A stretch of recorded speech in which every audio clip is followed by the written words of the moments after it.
गुरुवार दिन 11:30 समय हरभंगा ब्लॉक बुरुबुला ठारे जर्नालिस्ट एसोसिएशन हरभंगा पक्षर आयोजित द्वितीय सेवा महोत्सव उद्घाटित हो जाइछि। हरभंगा वीडियो शरद कुमार सेठी मुख्य अतिथि भाव में जोगदे बुरुबुड़ा गुप्तेश्वर महादेव निकट में पूजार्चना कर उद्घाटन करथिले। उक्त अवसर में सहकारी वन संरक्षक तथा पुराकटक वनांचल अधिकारी जयंत कुमार दास सम्मानित अतिथि भाव में जोगदे। उक्त सभा महोत्सव आज आसंता 26 तारिख पर्यंत सप्ताहव्यापी अनुष्ठित होब। उक्त अवसर में विभिन्न दिवस में गोसेवा, वस्त्र बंटन, फल बंटन, रक्तदान और चक्षु चिकित्सा शिविर, स्वास्थ्य मेला और विभिन्न सांस्कृतिक कार्यक्रम आयोजित होबार कार्यक्रम रही। आज उद्घाटन कार्यक्रम में जर्नालिस्ट एसोसिएशन हरभंगार समस्त कर्मकर्ता और सदस्य मैंने उपस्थित थिले। द्वितीय सेवा महोत्सव जर्नालिस्ट एसोसिएशन द्वारा आरंभ हो जाइए बुरुबुड़ा ठारे।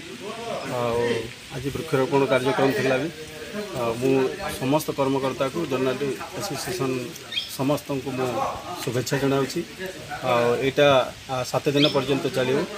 समस्ते मु अनुरोध करुँची अंचल समस्त को यही सेवा महोत्सव समस्त सामिल हूँ एवं मानव सेवा, माधव सेवा समय विचार करी समस्ते आम ये जो कार्यक्रम चली समस्ते से सामिल होगा लगे अनुरोध करुँची। जो प्रोग्राम में उपस्थित था समस्त को अशेष अशेष धन्यवाद।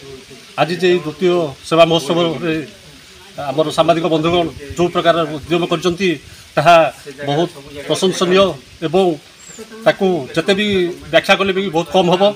जहाँ हो ये 7 दिन व्यापी जो कार्यक्रम अच्छी से बहुत खुशी लगुच। ये अंचल गौरव लगुच एवं आज आम वन महोत्सव थिला पालन करागला, किसी वृक्षरोपण करागला।